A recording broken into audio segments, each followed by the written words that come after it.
Jai Kunj Bihari. Hare Krishna, Krishna Krishna Hare Hare, Hare Rama, Rama Rama Hare Hare. Hare Krishna, Krishna Krishna Hare Hare, Hare Rama, Rama Rama Hare Hare. Hare Krishna, Krishna Krishna Hare Hare, Hare Rama, Rama Rama Hare Hare. Hare Krishna, Krishna Krishna Hare Hare, Hare Rama, Rama Rama Hare Hare. Hare Krishna, Krishna Krishna Hare Hare, Hare Rama, Rama Rama Hare Hare. Hare Krishna, Krishna Krishna Hare Hare, Hare Rama, Rama Rama Hare Hare. Srila Prabhupada ki, Guru Maharaj ki, Nitai Gaur Premanande, Hari Hari Bol. Thank you. Hare Krishna. Shall I start, Prabhuji?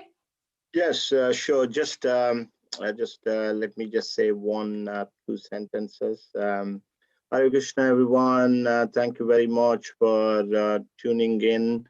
As our Bhuneshwari Mataji is giving actually second time. Some people are actually thinking that it is Mataji's first class. No, this is actually second class. Once Mataji gave in the temple, and so this is Mataji's second class. Mataji has recently completed our Bhakti Shastri, so she's well studied, and so we are in good hands. Mataji has got a keen, she's very keen in reading scriptures. I've noticed several times, even in Bhakti Shastri, and also participated many quizzes on Bhagavatam also. So Mataji, over to you, and so please take us through this topic of material nature. Thank you. Thank you, Prabhuji. Thank you. Thank you, everybody, for joining. Welcome to the class. I am not really qualified, so I am seeking everyone's blessings that I can say something that is going to be of value. So please, everyone, bless me that I will be able to say something that you can take home. Om Namo Bhagavate Vasudevaya. Om Namo Bhagavate Vasudevaya. Om Namo Bhagavate Vasudevaya. Om Namo Bhagavate Vasudevaya. Om Namo Bhagavate Vasudevaya. Om Namo Bhagavate Vasudevaya. Om Agnanti Mirandasya Gnananjala Salakaya Chakshur Unmilitam Yena Tasmai Shri Guruve Namah. Shri Chaitanya Manobhishtam Sthapitam Yena Bhutale Swayam Rupa Kadamahyam Dadati Swapadantikam Vandeham Shri Guru Shri Yuta Padakamalam Shri Guru Vaishnavamscha Shri Rupam Sagrajatam Sahagana Raghunathanvitam Tam Sajivam Sadavaitam Savadutam Parijana Sahitam Krishna Chaitanyam Devam Shri Radha Krishna Padan Sahagana Lalita Shri Vishankhanvitanscha.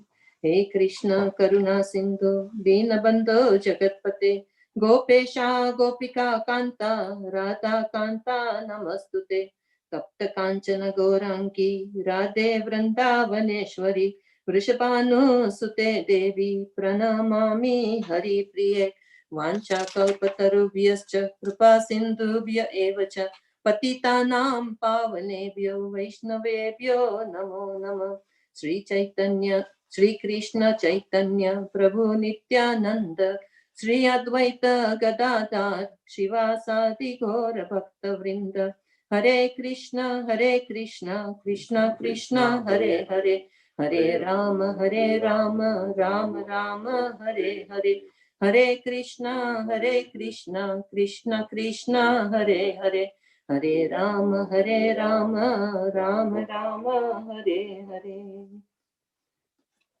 Thank you everyone for joining us, taking time out on Friday to listen to a lecture.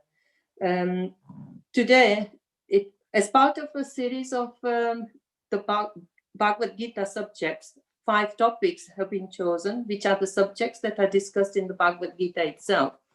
And we have already discussed about the 2 subjects. The 5 subjects are Ishvara, which is Supreme Controller, Jiv, which is the living entities, material nature, which is Prakṛti, Kal, which is time, and Karma, which is our activities. So 2 subjects have already been discussed. His Grace Radha Mohan Prabhu spoke on Jiv last week, which was a very interesting class, and His Grace Gaurnatraj Prabhu spoke on the Supreme Controller the week before. So we have already gone through the 2 subjects, and today we are going to discuss about the material nature, which is one of the 5 subjects of the Bhagavad Gita.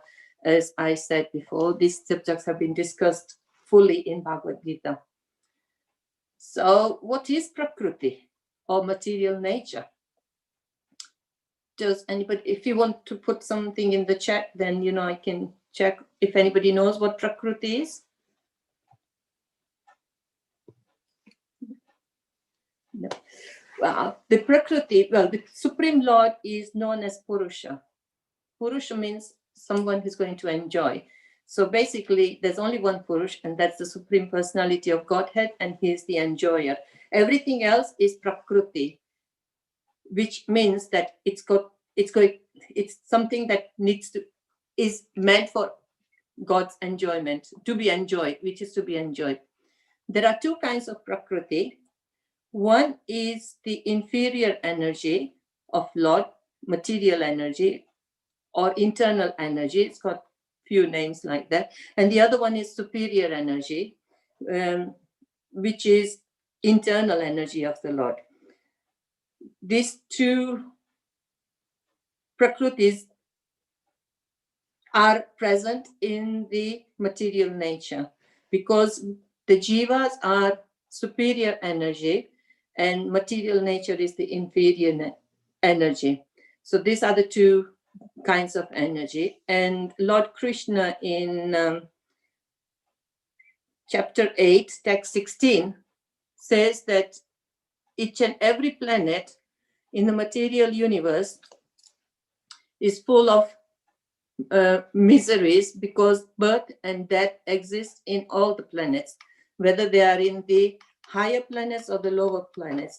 And the slope goes like this: Abrahma bhuvana loka punar avartina arjuna mam upetya tu kaunteya punar janma na vidyate. And the translation is, from the highest planet in the material world down to the lowest, all are places of misery, wherein repeated birth and death take place. But one who attains to my abode, O son of Kunti, never takes birth again. So this material nature, material world, is full of miseries, as I think we are experiencing that at the moment, that it is full of misery.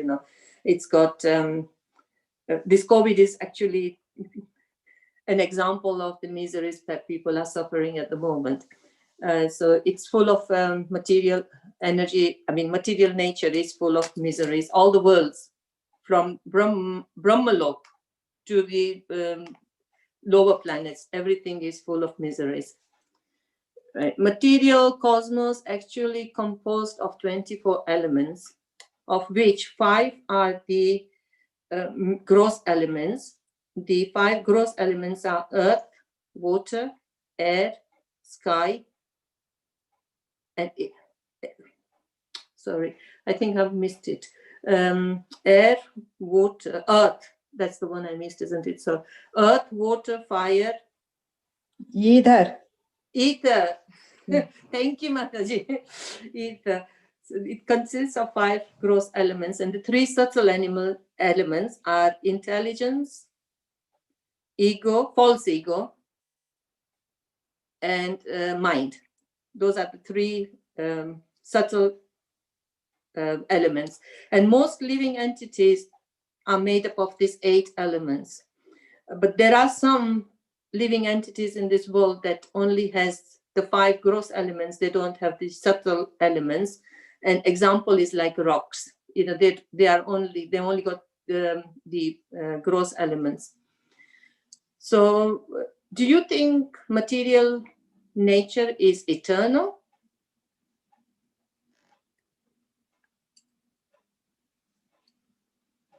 Does anybody know? Is material nature eternal or not? You can just put yes or no in the chat. Yes, Mataji. It is eternal. It is eternal. Thank you. There are some philosophers, though, that believe that material nature, Prakṛti, is false or not real. But according to the Bhagavad Gita and our acharyas, material nature is eternal. While universes themselves are temporary, but all the universes are actually manifestation of this material energy. And when the universes are annihilated, the Prakṛti returns back to its original unmanifested state. And that is why Prakṛti is eternal. If I can take an example, you know, for instance, example, mud, a mud pot and a potter. So mud exists, then the potter actually makes pots out of the mud. The pots stay for some time. When they get broken, they are thrown into the earth and it returns back to mud where it came from. And it stays as mud until the potter makes new pots. So the mud can be transferred into different sizes of pots, different shapes of pots, but it cannot do it itself. It needs someone to do it, and the someone will be the potter that does it. Similarly, this universe also is like, the universe also is created by the material energy, but it cannot work by itself. It needs somebody to work it. It gets, and when it's annihilated, the Prakṛti returns back to its original state, like the mud does with the mud pots. So we can conclude that God is eternal. Prakṛti is also eternal, but the material world itself is temporary. And there are innumerable universes, you know, like the mud pots. You can have lots of mud pots. So there are lots of universes as well that are emanated from the material energy. So now the question comes, who created the material energy or the material nature? Because like I said, Prakṛti is itself not conscious, it's inert. And it needs a supreme conscious living being to make it work, to activate it. Say, for instance, our body. Our body is made of matter, and it is a very efficient machine, but it cannot work without an operator.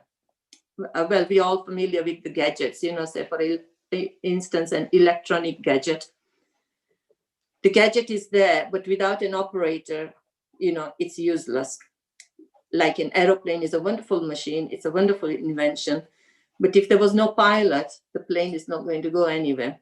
So similarly, this universe is also a great big machine, and everything works, you know, very efficiently. But without an operator, it's useless. It cannot work without an operator. So there must be some intelligence that's actually making this machine of the universe work. And we have to make an effort to find out where this energy is, who is the person that is making this material energy work, or the material nature work. And in chapter 9, text 10, Krishna explains that material energy is his energy and is working under his direction. So Gaurnath Prabhu, can we share the screen for chapter 9, text 10? Yes, sure, Mataji. Just share.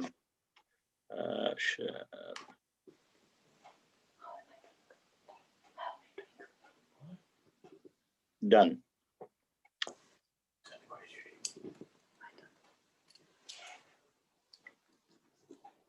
Can you see, Mataji? I can see, Prabhuji, yeah. Okay. Mayadhyakshena prakriti suyate sa characharam hetunanena konteya jagat viparitvartate. So the translation is, this material nature, which is one of my energies, is working under my direction, O son of Kunti, producing all moving and non-moving beings. Under its rule, this manifestation is created and annihilated again and again. So this verse tells us that these universes are created as well as annihilated, and there's a cycle that works, you know. So does somebody want to read the purport?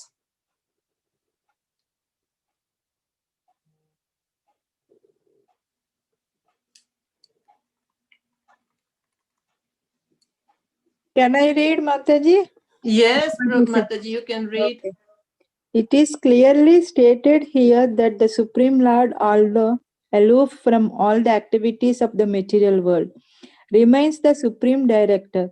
The Supreme Lord is the Supreme Will and the background of this material manifestation. But the management is being conducted by material nature. Krishna also states in Bhagavad Gita that of all the living entities in different forms and species, I am the Father. The Father gives seeds to the womb of the mother for the child, and similarly, the Supreme Lord, his mere glance injects all the living entities into the womb of material nature, and they come out in their different forms and species according to their last desires and activities.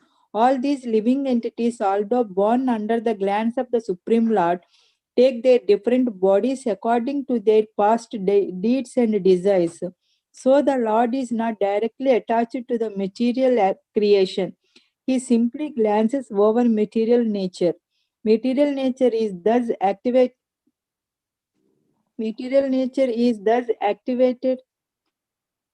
and everything is created immediately because he glances over material nature. There is undoubtedly activity on the part of the Supreme Lord, but he has nothing to do with the manifestation of the material world directly. The example is given the Smriti when there is a fragrant flower before someone, the fragrance is touched by the smelling power of the person.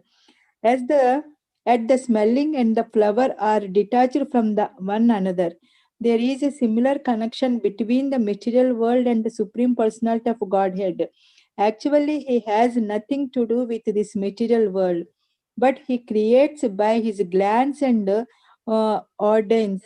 In summary, material nature without the superintendence of the Supreme Personality of Godhead cannot do anything, and the Supreme Personality is detached from all material activities. Hare Krishna. Hare Krishna. Thank you, Mataji. Thank you Hare very Krishna. much. Hare. Thank you. So this verse is really explaining exactly, you know, what I've been trying to say, that Krishna is responsible for creating the whole cosmos. He pervades and annihilates the whole cosmos through his material energy. But although he is the supreme director, yet the material world nevertheless moves independently. Therefore, Krishna can remain neutral and aloof and detached. The material world rests on his energy, but he is aloof. So Krishna has explained his inconceivable relationship with the material world in chapter 5, where he says that I do nothing, the material nature is the doer. But as Prabhupada says, that Krishna is the cause of all causes, and not even a blade of grass can move without the will of the Supreme Personality of Godhead. Krishna pervades the entire universe and is always present on the material world, but we cannot see him with our material eyes. We cannot see the Lord by our material senses, because he's unmanifest in the material nature. And to see him, we need to purify our senses so we can see him. And the way that we can purify our senses is by devotional service. So he's maintaining everything by being in the spiritual world, so his material energy is working under his direction. So if I can take an example of a very big enterprise, a multi-million, a tycoon who's got multiple businesses, the business person is aloof, but he's got managers working in each of his outlets, kind of thing, and the manager manages everything. But the manager cannot do anything that the boss does not want him to do, the owner. So the owner puts his desires in and says, this is how I want it working. And the manager will do exactly what he says. So similarly, Krishna is the supreme controller, but he's got his desires and material energy, just like every employee that is working independently with their own capability. Although they are independent, but they are working under the desire of the boss, and the boss is working on the desire of the supreme person that is owning the business. Here, Krishna is the supreme person controlling the world, and his desire, according to his desire, the material nature or material energy is working, although it's working independently. Prabhupada has said that, it's like the wind in the sky. The sky is massive, and the wind can blow in the sky anywhere it wants to, but it is bound by the boundaries of the sky. It cannot go beyond the sky. It can only stay in the sky. Similarly, the material energy can work within the boundary of the universe, material universe. It cannot go outside of the universe. And that is how Krishna is aloof from the material world and detached.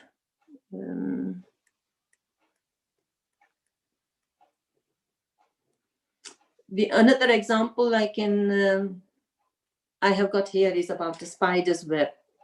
This spider spins a web, and then when it wants, it can rewind it back in itself. So the Supreme Lord also creates all these universes and, sustains it for a time. And when the time comes, he will annihilate it and wind it within himself again, just like the spider does. So I think that explains it a little bit better, how he remains neutral and how material nature is working under his direction. And also in the purport, it said that only his glance was needed to activate it. Otherwise, the material nature cannot do anything.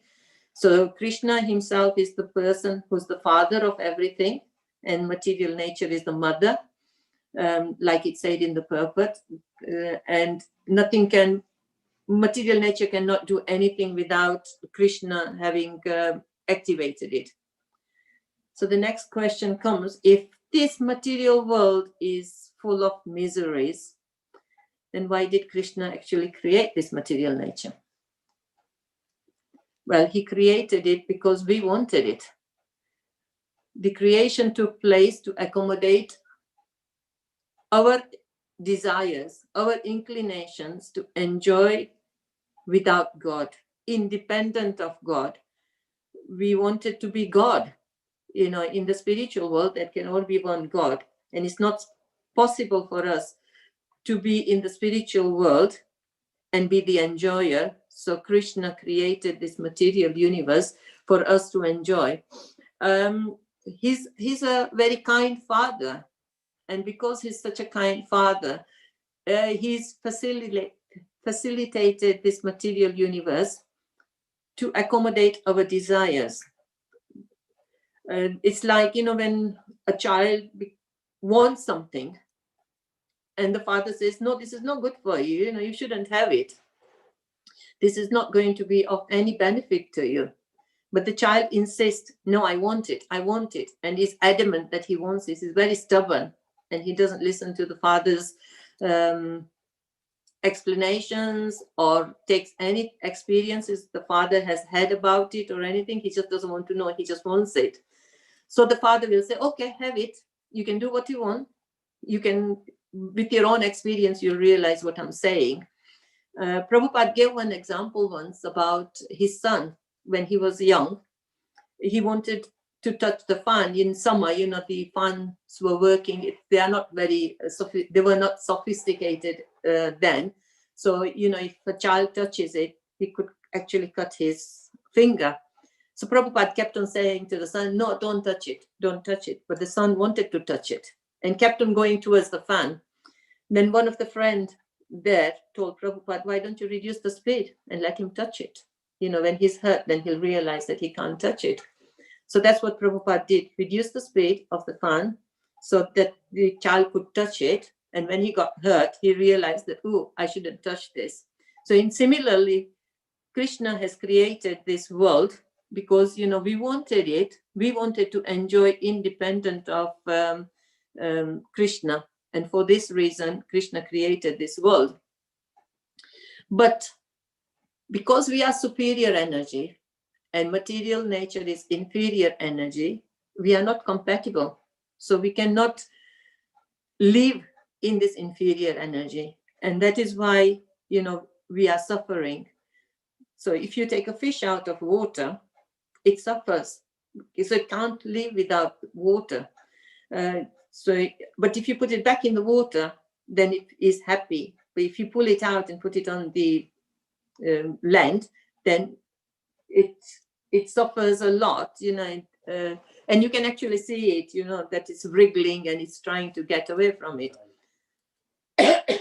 So similarly, you know, we are also not suitable for this inferior world. But because we have got no knowledge, and because we still have our desires and we still want to enjoy, we stay here in this material world. We work really hard to fulfill our desires, and the desires, the happiness is not permanent, it's temporary, you know, it's flickering. You have happiness and then you have miseries, and then you try to fulfill your desire and you work really hard, and then you get what you wanted, but then you get bored with it, and then you want something else. So the desires are like an ocean, you know, that there's no end to it. You know, no matter how much you try to fulfill your desires, it just doesn't get fulfilled. And as long as you got the desires, you are going to stay here, because that's where we have to be. In Bhagavad Gita, Krishna says that this world is full of miseries, you know, and Prabhupada says that there is danger at every step in this world. We can actually consider this material world like a prison that was created for the souls that needed to reform.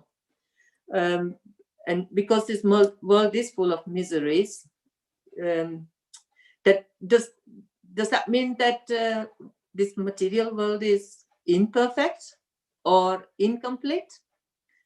Well, the answer is no, because Krishna is perfect. If God is perfect, then he cannot create something that's imperfect.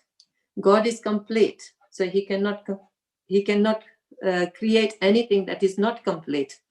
In Sri Isopanishad, there's a verse that says, Om Purnamada Purnamidam Purnata Purnamujjate Purnasya Purnamadaya Purnameva Vasishyate. That means the Supreme Personality of Godhead is perfect and complete.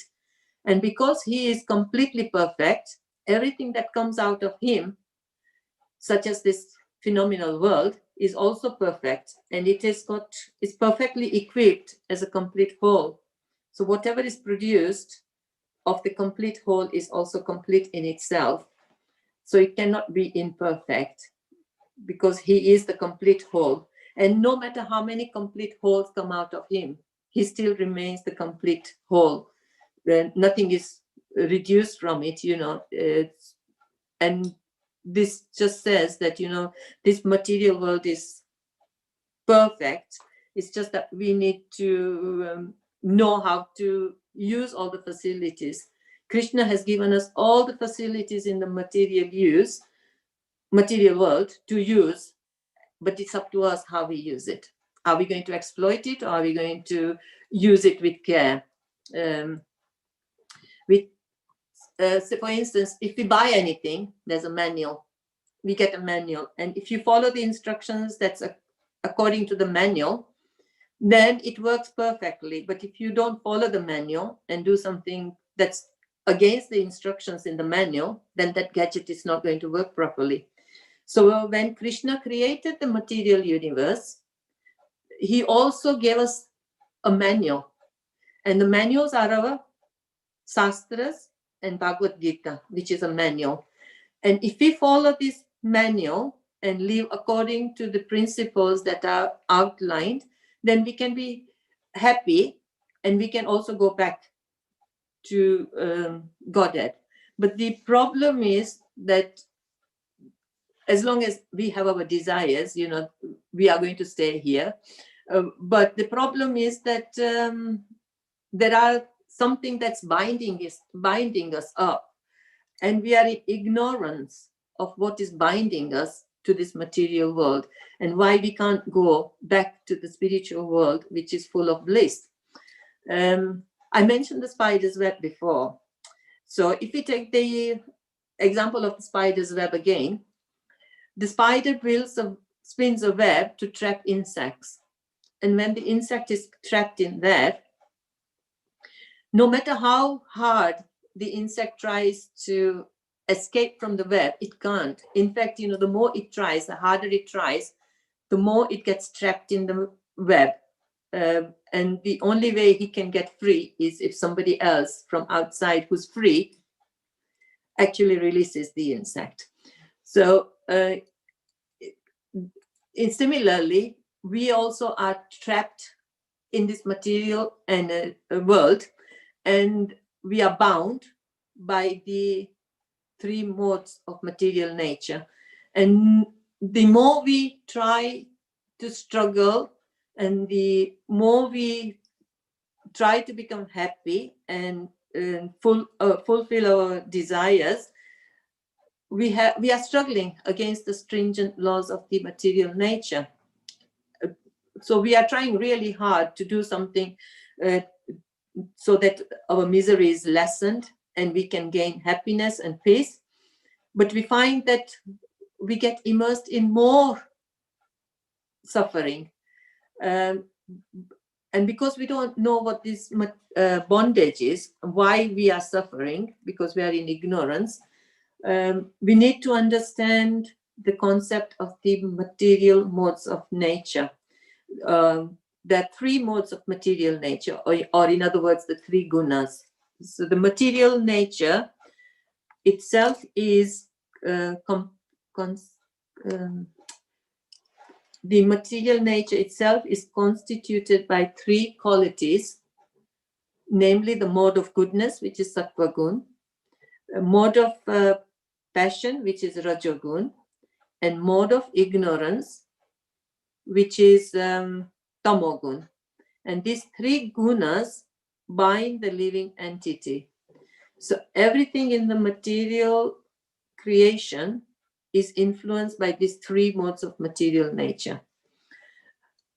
So if we take an example of the three primary colors, red, yellow, and blue, and if we mix the colors, you get different colors. And with mixing and over mixing, you get all the varieties of the colors that we can see in the world. So there are these three gunas are like those three colors. And if we mix and over mix them together, you'll find that mixing and over mixing creates all the different varieties of species in this material world. Everything in the material world can be classed according to the three modes. But none of the modes actually are purely found in one person. You know, there's always a mixture of the three modes of material nature. And they're always competing against each other.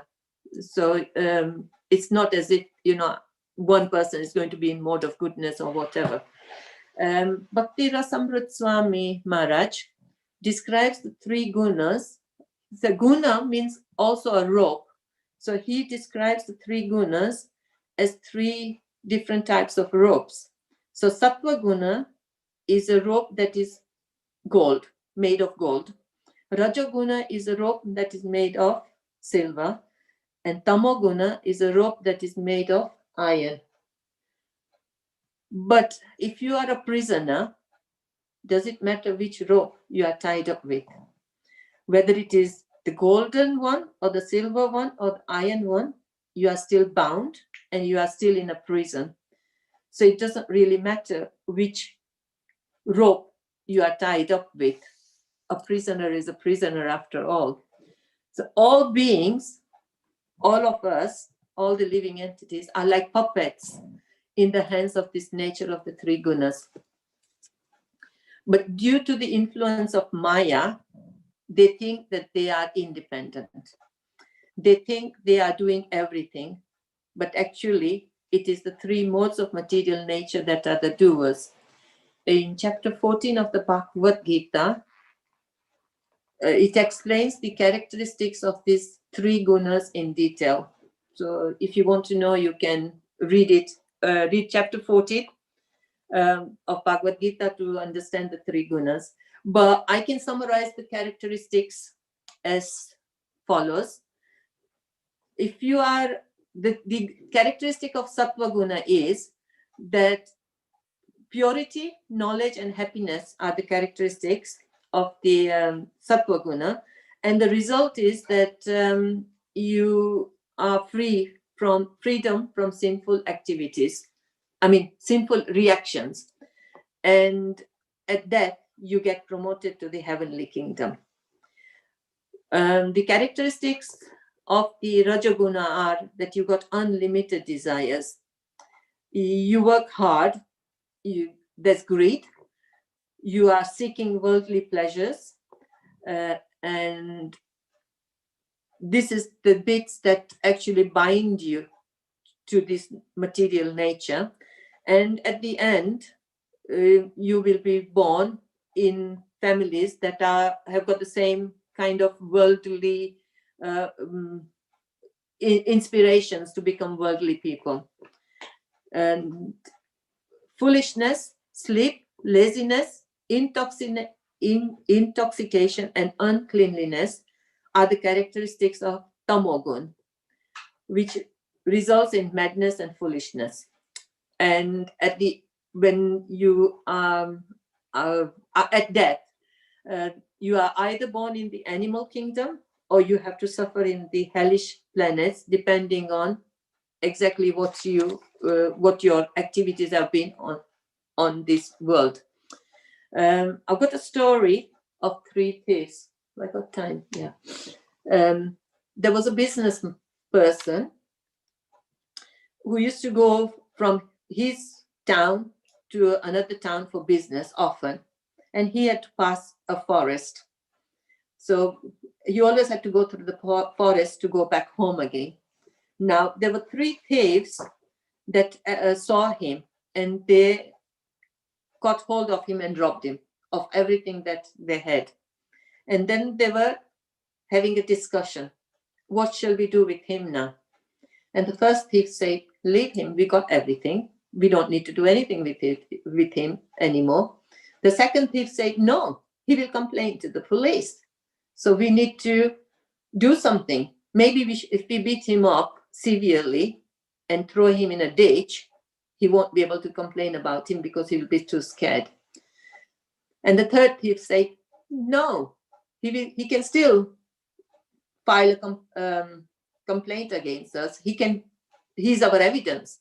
We need to kill him, so there's no evidence left. So who's a better thief? Most people will say that the person who said leave him is a better thief. But he's still a thief. You know, he has still done something wrong. So he may be in mode of goodness, you know, by, you know, his characteristics, you think that he's in a mode of goodness. But if he's got no faith in God, then he may be a better thief, but he's still a thief. So you need, goodness is not good enough. So we should not be saying that, oh, you know, I'm in the mode of goodness, I don't need to do anything. Real freedom is to transcend these three modes. Otherwise, you know, you are still not free. You're still in a prison. Krishna is beyond these three modes of nature because he's the master of the three modes and he can never come under the influence at all. But in Bhagavad Gita, Krishna says that practically it's impossible for us to be free of these three modes of material nature because they are very powerful. The verse goes, it's 7:14, Devi hiesha gunamayi mama maya durattiya mameva ye prapyadante mayam etam tarantite. This divine energy of mind, consisting of the three modes of material nature, is difficult to overcome. But those who have surrendered unto me can easily cross beyond it. So Krishna has given us a way out. And our way out is, it is only with devotional service to Lord Krishna that one can experience real freedom and return back to our original spiritual home. Bhakti breaks the cycle of birth, death, old age, and disease. So the take-home message is that this material world is temporary, but material energy is eternal. It was created because we wanted to enjoy without Krishna. Because of our desire to enjoy without Krishna, Krishna created this material world for us. It was our wish. Material world is a place of misery, so we should not opt to stay here. We should not be complacent by thinking that I am in the mode of goodness and I don't need to do anything. That is not our goal. Our goal is to transcend to the mode of pure goodness. And bhakti is the only way to free ourselves from the influence of the modes of material nature. So chant Hare Krishna and follow the principles that has been laid down by our Acharya Srila Prabhupada so that we can go back home. Thank you very much. If there is any additions, if I made any mistakes, I'm very, very sorry. Any questions? I will try and answer if I can.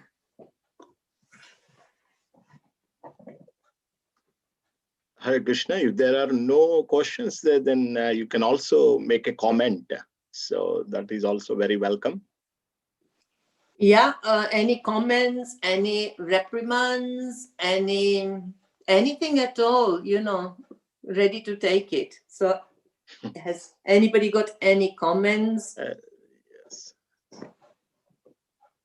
I'm just waiting, Mataji. Say, let's see anybody responds in the meantime. So there are a couple of comments here.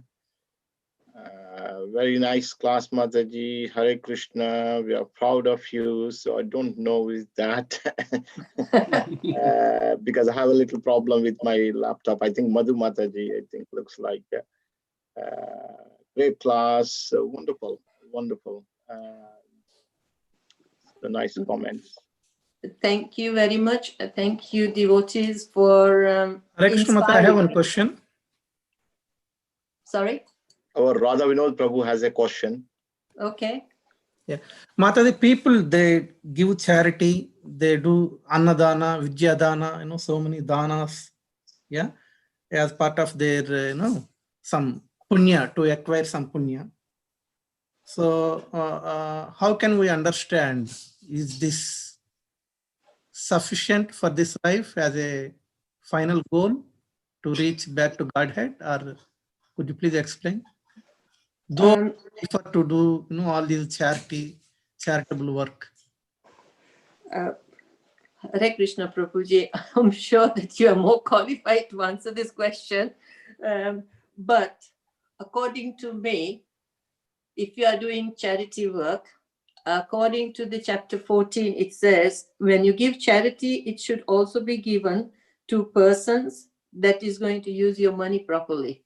If they do not use it in the right way, if you're giving charity that is not suitable for people, to unsuitable people, or at an unsuitable place, or unsuitable, then it's charity in the mode of ignorance. And if you're giving it for the good of the, so that even with charities, there are, these material modes are affected. So the charity that is best that should be given is if it is going to be used in Krishna's service. If the charity is given in Krishna's service, then that is the best charity. But all the other charities, if it is given in the mode of passion, sometimes you give and then you think, oh, why did I give so much money? That is given in passion. Those charities, actually, you are accumulating good deeds in your name. But until and unless there is no balance, you cannot go back home. If you've done charity in the to accumulate Prakṛti, then you will have to come back to earth to enjoy, because you've done some good work, but it doesn't give you the freedom. Does that answer your question, Prabhuji? Yes, Mataji. Yes. Do you want to add anything, Prabhuji? No, that's perfect. Yeah, so that's the point. Like, any charity without devotion doesn't help. Thank you very much. Yeah. Thank you. Any other questions? There are plenty of comments, Mataji. So many people saying wonderful class, nice examples, and clear clarity. From YouTube also, there is a comment. Clearly explained. So wonderful. So thank you so much. And also at the end, you summarized it. And that's very important. Sometimes when we speak for some time, and then, yes, it's good to summarize. So that was crystal clear. Thank you very much. And so Har Grace Bhuvaneshwar Mataji ki jai. So just hearing Bhagavad Gita, like, it is, as you said, it is a manual for all of us to how to live in this world. And in the Bhagavad Gita, Krishna never in any place never ever says that it is for one particular religion. if you see each and every page, and he never says that actually. It is not for a particular region. It is applicable to every human being. That is what mentions at the end in the 18th chapter. Krishna says actually abandon all varieties of religion. So people think that this Bhagavad Gita is only for certain sect, Hindus or like, people from India. But actually Krishna says that abandon all varieties of religion. It is applicable for every human being, just like knowledge. The medical knowledge is applicable to every person. Similarly, Gita is also applicable to every person. So Madhav Kumar Prabhu and myself, we were discussing earlier on. So please keep some Gitas with you and try to give as a gift to your friends, distribute near and dear in workplace or on the streets, wherever you go. So just have some Bhagavad Gitas. So Prabhupada called them, they are time bombs. So time bomb means when the time comes, it will explode. People just, take that Gita and put it in the shelf. Sometimes, that person may not read it, but, that person partner may read it, or child, son may read it, or a daughter may read it. So it's a matter of time, it will explode. So please, try and distribute these Bhagavad Gitas as much as possible. It is a great service and it is very pleasing to Prabhupada. So Madayi, thank you very much. And just a couple of announcements. So as you all know that our Kartik month is starting. So tomorrow is the beginning of a lamp offering for the Kartik month. So ISKCON Manchester has arranged a special program. We usually don't have a program on Saturday, but so tomorrow, on the occasion of lamp offering begins, we have arranged a special program starting at 6 o'clock. We'll get together online, and Radha Vinod Prabhu will say some words about Kartik month. And then, so we will sing Damodarashtakam prayers, and also there will be darshan of Yashoda Damodar from Radha Vinod Prabhu's house. So we can take darshan, and we can all offer lamps at our own place. But we can do together this way. Unfortunately, because of this current situation, we are unable to meet in person. But we can just take advantage of these virtual classes, virtual Sangha groups, and then offer the lamps in this way. And on Sunday, the actually Kartik month starts, and there will be a lecture there on Sunday. So please take advantage of it. And Kartik will be very busy with a number of festivals coming. Appearance of Radha Kund is there on the 8th, and we have Govardhan Puja on the 15th. And then Gopashtami on the 22nd. We also have Prabhupada Disappearance Day. So quite busy. And also what we are planning to do in the month of Kartik, every Friday and Sunday at the end of the class, we're going to sing Damodarashtakam prayers. That is one thing we're going to do. And one last thing is that the next topic in this series is material. Now we finished material nature, and the fourth topic will be karma. So that will be on next Friday, coming Friday. So please do take advantage of these classes. So that's it from me. Radha Vinod Prabhu, do you want to say anything about programs? So thank you, Prabhuji. Hare Krishna, all devotees.